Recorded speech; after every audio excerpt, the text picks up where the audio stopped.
A graça e a paz em nome do Senhor Jesus, amém? Amém? Amém? Aleluia. Eu queria convidar você a pegar sua Bíblia, seu smartphone. Nós vamos para a exposição da palavra nesse momento. E eu quero ler um texto junto com vocês, no livro de Jó. Livro de Jó, no capítulo 14. Abra sua palavra aí no livro de Jó, capítulo 14. Fica antes de Salmos.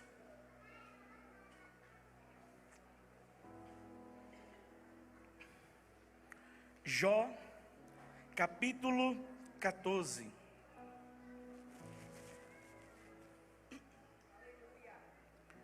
A palavra fala a partir do versículo 7. Preste atenção. Jó 14, a partir do versículo 7. Porque há esperança para a árvore, pois mesmo cortada, voltará a brotar, e não cessarão os seus frutos. E se as raízes envelhecerem na terra, e o seu tronco morrer no chão, ao cheiro das águas brotará, e dará ramos como planta nova. Amém? Você pode se sentar em nome do Senhor Jesus. Aleluia. Antes de eu começar a palavra, deixa eu fazer algumas perguntas a vocês.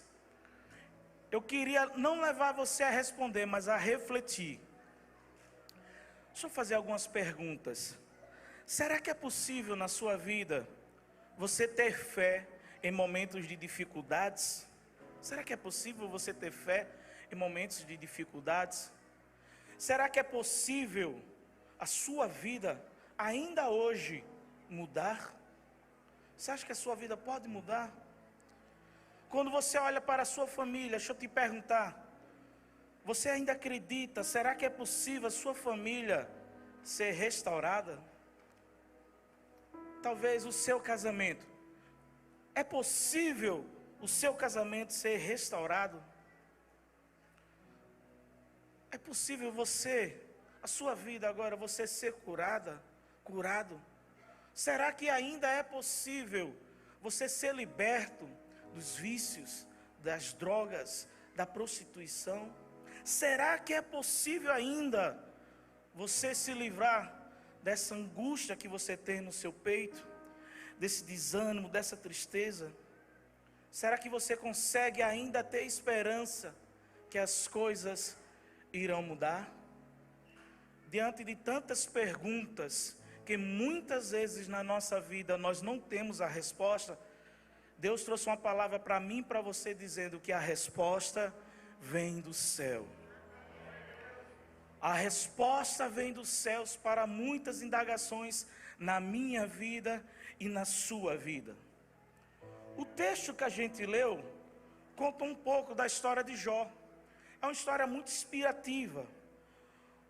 Jó, todos nós conhecemos um pouco do capítulo 1, capítulo 2, onde na terra de Uz morava Jó, um homem temente a Deus, reto, íntegro, que se desviava do mal, um homem riquíssimo, mais rico de todo o Oriente.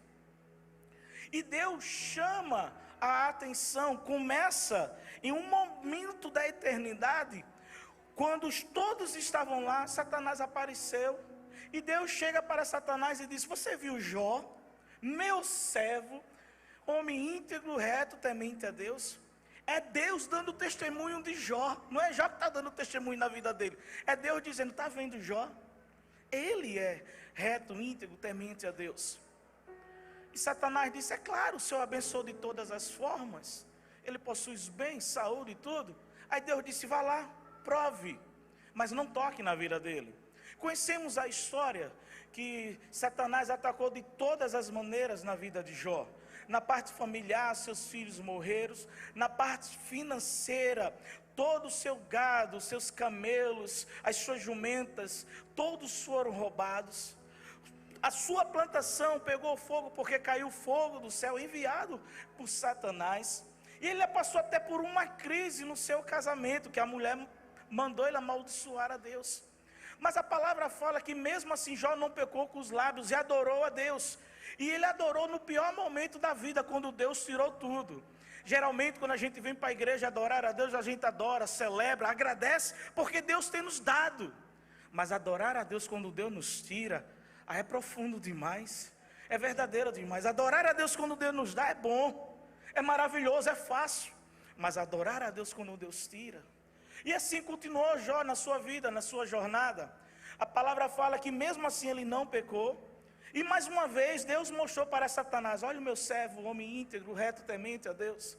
E Deus mais uma vez testemunhando, e Satanás disse: agora pele por pele. E Deus permitiu o sofrimento na vida de Jó. E Jó não está sabendo de nada o que está acontecendo sobre a vida dele. Não está sabendo que está havendo reuniões no céu sobre ele. Disputa no céu sobre ele, porque Deus está testemunhando e Satanás quer destruir a vida de Jó. A palavra fala que Satanás então vem e toca na pele de Jó. Ele é cometido por uma doença chamada lepra. E é uma doença terrível. É um câncer de pele que faz com que a sua pele comece a apodrecer. A sua cartilagem começa a cair, a ficar podre. Com o passar do tempo, com certeza por causa da doença, Jó perdeu o nariz, as olheiras, as unhas. É tão sério isso que lá na frente a palavra fala que Jó estava se coçando com um caco de telha, porque não tinha nem como se coçar. Essa doença possui tremores todo o seu corpo, febre altíssimas, diarreia, é uma luta, fora o cheiro de podridão que há na vida da pessoa. Por isso que a mulher de Jó olhou para ele e disse: Jó, já acabou, agora você tem que amaldiçoar o seu Deus e morrer. Sabe, essa história de Jó, passando por uma situação tão difícil, a gente vê que Jó não desistiu. Lá na frente, no capítulo 13, no versículo 15, Jó vai dizer o seguinte: ainda que ele me mate, está falando de Deus aqui, ainda que Deus me mate, eu ainda continuo esperando nele, eu ainda continuo confiando nele.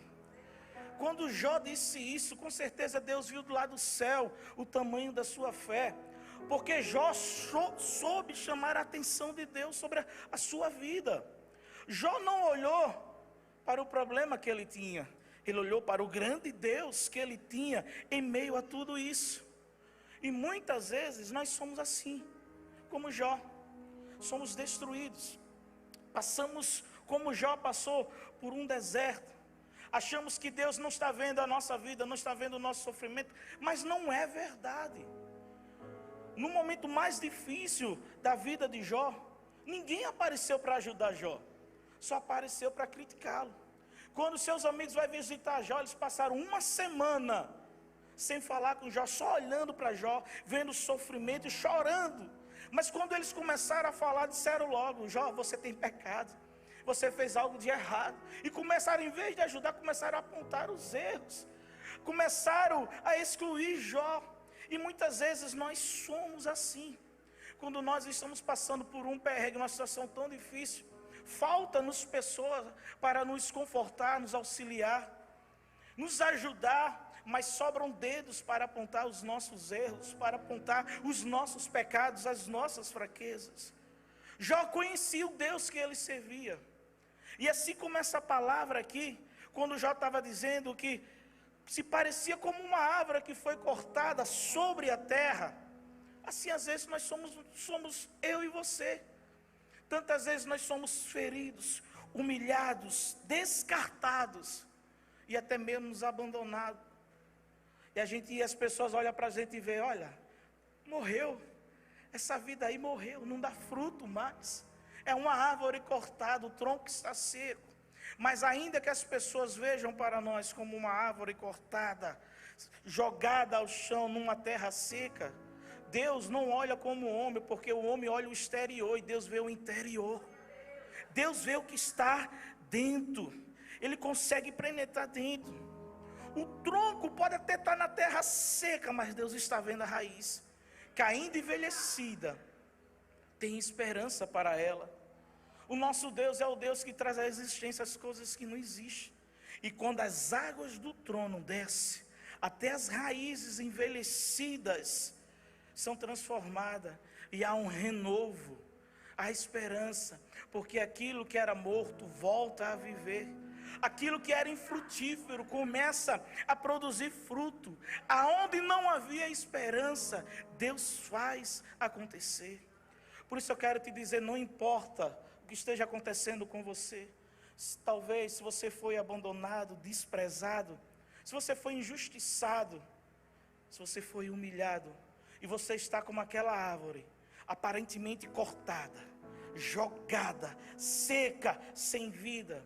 Eu quero dizer que as águas do trono podem penetrar no mais profundo do teu coração e trazer cura, trazer vida, porque haverá renovo para a sua vida.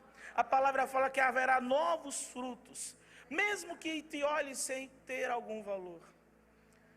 Mas eu falei que a resposta vinha do céu, porque foi isso que Jó disse.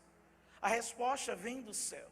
De tantas perguntas que eu fiz no começo, que muitas vezes você não sabe como responder, é Deus que responde por nós, porque a resposta vem dele. Mas eu aprendo lições preciosas aqui. Eu aprendo que a resposta vem do céu, quando eu preciso mudar a maneira como eu enxergo a minha vida. Eu entendo em primeiro lugar que a resposta vem do céu, quando eu preciso mudar a maneira como eu enxergo a minha vida. Uma das estratégias do nosso inimigo é consolidar em nós, é firmar em nós uma visão de derrota, uma visão de perda. Ele coloca em nossa mente, no nosso coração isso, e ele faz que essas imagens, minem a nossa fé, tira de nós a nossa esperança. E eu estou falando isso aqui, muitos que estão aqui dentro estão assim. Estão vendo a imagem hoje da sua vida, seca, sem fruto, morta, e estão consolidados, é assim. A gente muitas vezes até diz assim, esse não tem mais jeito não. Mas a resposta vem do céu quando eu preciso mudar a maneira que eu enxergo isso. Jó passou por muitas situações adversas que não eram nada agradáveis, não eram nem estimulantes algum, ele perdeu tudo. Você sabe o que é num dia enterrar 10 filhos? A parte financeira a gente ainda tolera, suporta, mas a família, o casamento, a saúde, a situação de extrema dor, sofrimento, parecia que em tudo em sua volta consolidava, firmava a desesperança que era a sua vida. No entanto, apesar da tribulação que Jó estava passando, apesar de toda a dor que estava vivendo ali, sabe o que é que animava Jó? Era a esperança que tudo aquilo que ele sentia, tudo aquilo que ele via, ele não deixou que aquilo firmasse em seu coração, que Deus não poderia mudar. Ele não desacreditou Deus. Muitas vezes até as pessoas vêm até nós e revelam a nossa situação, revela a nossa realidade. Para você acabou, para você não tem mais jeito, isso aqui é o fim. Muitas vezes a gente ouve isso, e essas palavras não nos consolam, não nos edificam. E é nesse momento que nós precisamos firmar a nossa fé e a esperança que o nosso Deus não falha. Não fique paralisado com essa visão de derrota, de morte. Isso só faz o inimigo se alegrar com você. Levante-se como se levantou Jó. Lá no capítulo 19 ele disse: eu ainda sei, eu creio, eu sei, eu bem sei que o meu Redentor vive e ele se levantará. Já estava dizendo, ele pode fazer, ele ainda vai se levantar. Eu creio, essa era a visão que Jó tinha. Por isso mude a maneira como você enxerga a sua vida. Você olha assim e diz: meu casamento acabou. Não, seu casamento não acabou. Está passando sim por uma crise, por uma dificuldade, mas Deus pode restaurar o seu marido e a sua esposa. Aí você olha assim, não, a minha vida acabou, eu estou quebrado. Mas deixa eu te dizer uma coisa, você está quebrado, que bom, porque o nosso Deus é vaso, é oleiro, Ele pega o vaso quebrado e remolda e faz vaso novo. Vaso novo. Não é aquilo que eu estou vendo, é aquilo que Deus diz sobre a minha vida. A resposta vem dEle. Aí você olha assim, pastor, a história é na minha família, meus filhos. estão nas drogas, estão perdidos na prostituição. Não, seus filhos estão longe dos teus olhos, é verdade, mas não estão longe da graça de Deus. É a maneira como eu enxergo a vida. Não é uma utopia, é saber que acontece como a gente cantou: Deus está no controle. A resposta vem do céu quando eu preciso mudar a maneira como eu enxergo a minha vida.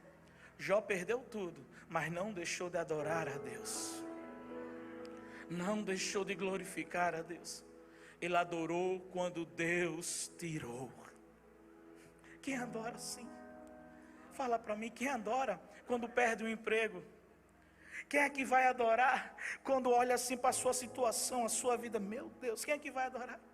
Mas é nesses momentos de adoração profunda, verdadeira, no teu quarto em secreto, que o teu Pai vem e te recompensa, te restaura, te levanta.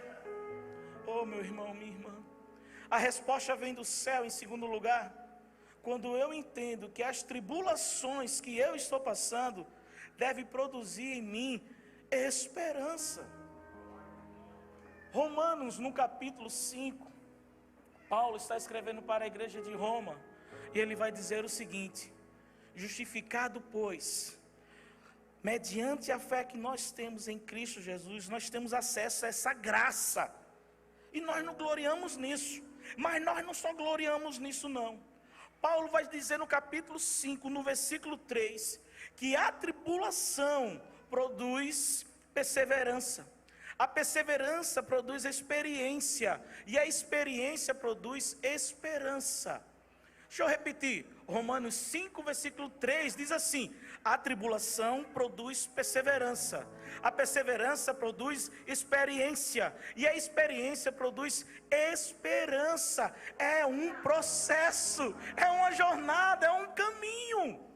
Assim percebemos que a esperança é o resultado da nossa experiência, que muitas vezes é adquirida no momento de perseverança na tribulação. E Paulo está dizendo: a tribulação que vocês passam vai produzir em vocês perseverança, e essa perseverança vai produzir em vocês experiência, e com a experiência vem o quê? A esperança. O que o inimigo quer tirar de nós é essa esperança. O que o inimigo quer tirar de nós a perseverança. E ele vem nos atingir com frustração, ele vem nos atingir com desânimo, com desistência. E com isso o inimigo rouba de nós o privilégio de sermos experimentados no Senhor. Se ele rouba isso, consequentemente ele tira de nós a esperança. A experiência em nós, de cada luta, de cada batalha, gera em nós esperança. É por isso que muitas vezes, quando você ouve que alguém está passando uma dificuldade assim, você que já passou, você vai dizer: mas Deus é contigo, você faz isso, Deus já ajudou aquilo. Porque a tribulação produziu isso, a perseverança, a experiência, e gerou esperança em você. Ele quer isso. Só que a gente precisa entender algo. Na nossa vida, a motivação, ela é passageira. A motivação que faz você dar o primeiro passo, a motivação que faz você iniciar, a motivação que você faz querer, eu quero, eu vou lá, vamos lá. A motivação é assim. Só que na carreira cristã, o que nos faz completar a carreira cristã é a perseverança. Porque na sua jornada, no seu caminho, virão embates, virão lutas, tribulações, e você deve ser uma pessoa perseverante. É por isso que nessas horas, nós precisamos nos firmar no autor e consumador da nossa fé, para que a esperança em nosso coração nasça, e vejamos assim a glória do Senhor revelada em nós. Apesar de tudo que Jó passou aqui, Jó saiu vencedor. Ele não perdeu a esperança, ele não perdeu. Por isso, meu irmão, minha irmã, você que está nos visitando nessa noite, não desista de esperar uma ação de Deus na sua vida. Não abra mão disso. Quem sabe hoje é menos um dia para algo sobrenatural acontecer na sua vida. Não abra mão disso. Sabe, não desista de esperar uma ação de Deus na sua família. Não desista de esperar algo de Deus sobre a sua família. Persevere e a vitória chegará. Porque a resposta sobre isso vem do céu. Em último lugar, a resposta vem do céu quando eu creio que há um renovo para a minha vida. Sabe, diz a palavra que há esperança. E há esperança para algo novo, um renovo. A Bíblia diz que ainda que a árvore tenha sido cortada, ainda que a raiz dela envelheça, morreu, secou, caiu no chão, ao cheiro das águas brotará. Isso é uma declaração de fé, irmãos. Ao cheiro das águas brotará. Ainda que tudo em nossa volta insista, persiste em dizer: acabou, chegou o fim, o Espírito Santo vem com seu bálsamo e diz: não, não acabou. É apenas um capítulo da história da sua vida. Há renovo para aqueles que creem. Eu e você, nós somos árvores plantadas do Senhor, e há esperança para nós. Há esperança sim para a nossa saúde, há esperança para o nosso casamento, há esperança para a nossa família, há esperança para a nossa vida. Ao cheiro das águas do Espírito Santo, as coisas mudarão. Hoje, a gente olha assim, muitos se veem assim, cortados, mortos, em todas as áreas da vida. Outros estão definhando, vegetando, como a gente costuma dizer. Sabe, mas a palavra diz que ao cheiro das águas tudo muda. Quando nós abrimos o nosso coração para essas águas do Espírito Santo, a esperança e a vitória nascerão. A chave é abrirmos o nosso coração. Abrimos o nosso coração para quê? Para o mover das águas do Espírito. E essas águas são tão poderosas. Essas águas são carregadas de vida. Porque o mais leve toque manifesta a glória do Senhor. Me faz lembrar do profeta Ezequiel, no capítulo 47, quando ele está tendo uma visão do trono de Deus. E a palavra fala que do trono fluía um rio. E esse rio seguia o seu curso. E por onde aquele rio passava, tudo ao seu redor mudava. Tudo ao seu redor mudava. Tudo que era morto voltava a viver. Eu quero te dizer que o rio do Senhor está passando nessa noite por aqui. Está trazendo vida. Você já consegue sentir o cheiro? Você já consegue sentir esse cheiro? Essas águas falam de vida. Por isso, meu irmão, minha irmã, chega de acomodação, chega de derrota, chega de fracasso, porque afinal há esperança para mim e para você, há esperança para aqueles que creem. Mantenha-se firme, sabe, no poder do Espírito Santo que toca a tua vida, que ativa nessa noite a tua esperança. Não importa o que foi cortado, não importa aquilo que está morto, envelhecido em sua vida, na sua história. Simplesmente creia e espere, porque é o cheiro das águas do Espírito Santo, a sua vitória chegará. O Senhor vem trazendo para você nessa noite, vem trazendo um renovo. O Senhor vem trazendo para você nessa noite a paz que você tanto anseia.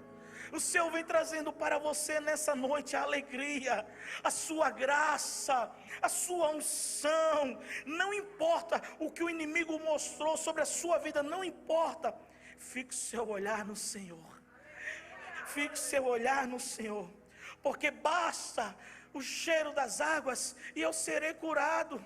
Baixa o cheiro das águas e eu não mais me sentirei sozinho, vivendo nessa angústia, no quarto escuro da minha alma. Não, basta o cheiro das águas e eu me levantarei. Basta o cheiro das águas e eu viverei novamente. Jó entendeu isso, que o cheiro das águas era suficiente para que a sua esperança fosse avivada. Ele vai dizer isso porque há esperança para a árvore. Há esperança para a árvore que foi cortada. Há esperança para a árvore que foi morta, que foi, seu tronco caiu no chão, a sua raiz envelheceu. Há esperança porque o simples cheiro das águas, ela voltará a viver e dará frutos. É o Jó que está falando aqui. É o Jó que viveu uma experiência de sofrimento, de sequidão, que faltava em sua vida paz, vigor. Ele sabe que ele precisa da água que fluía do rio do Senhor, e bastava apenas um cheiro. Me faz lembrar do mesmo Salmos, quando vem falar das águas, Salmos 126, quando ele vai dizer o seguinte, no versículo 4: restaura, Senhor, a nossa sorte, como as torrentes do Neguebe. Sabe o que era aquelas torrentes do Neguebe? Era que lá no meio do deserto africano, até os animais faziam migração atrás dessas correntes. Do nada o céu limpo, assim o céu se fechava e vinha uma torrente de chuva que formava-se rios, açudes, lagos, e trazia vida para aquele deserto, para aquele lugar. E o salmista está dizendo: Senhor, restaura a nossa sorte, como aquelas correntes lá no Neguebe. Assim como também os filhos de Corá, no Salmo 42 fala, ele começa a comparar: assim como a coça suspira pelas águas, assim eu suspiro pela tua presença, Senhor. Eu anseio. Ele fala: quando eu poderei? Quando? Há pessoas que, talvez você seja esse tipo de pessoa, que está passando por um grande período de seca. Parece que Deus está tão longe. É uma seca de alegria. Você não tem mais contentamento algum.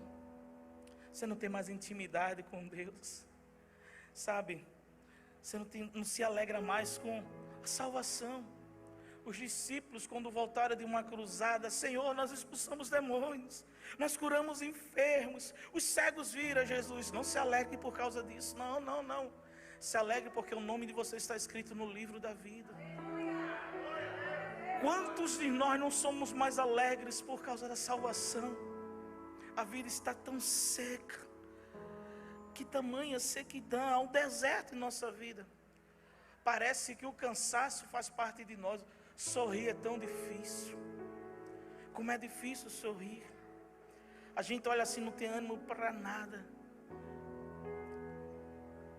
No entanto, a história de hoje nos conta que Jó é um exemplo que nos inspira, que nós podemos esperar a resposta que vem do céu.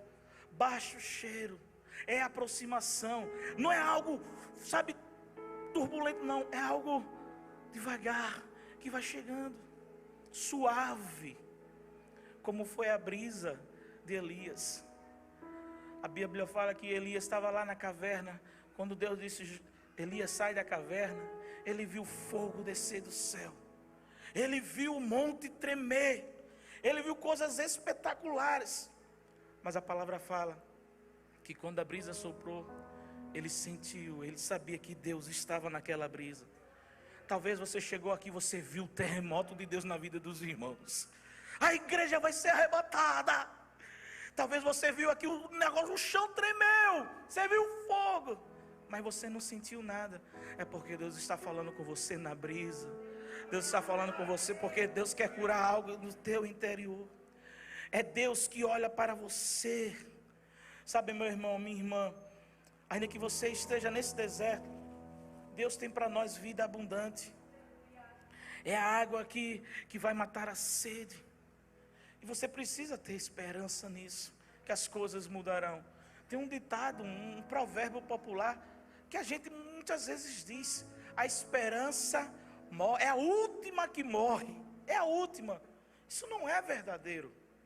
Porque lá em Coríntios, no capítulo 13, no versículo 3, que a fé, a esperança e o amor permanecem para sempre. Então a esperança não morre, porque a nossa esperança é Jesus. É Jesus. Então a esperança não morre. Eu sei que muitas vezes a gente passa por situações que a gente se encontra num beco sem saída. Mas eu sei que é nessas horas de tribulações, de provação mesmo, de circunstâncias ruins, que nós precisamos renovar a nossa esperança. Jó disse: porque há esperança.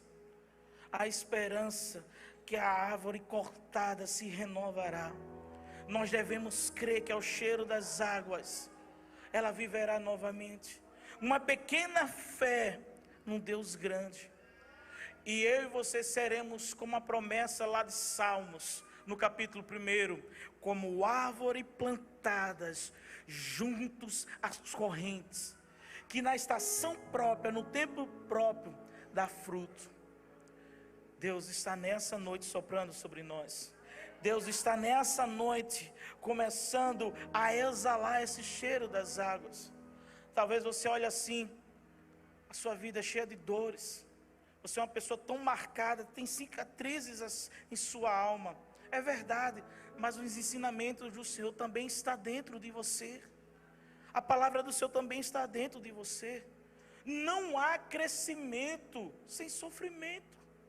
Não há isso.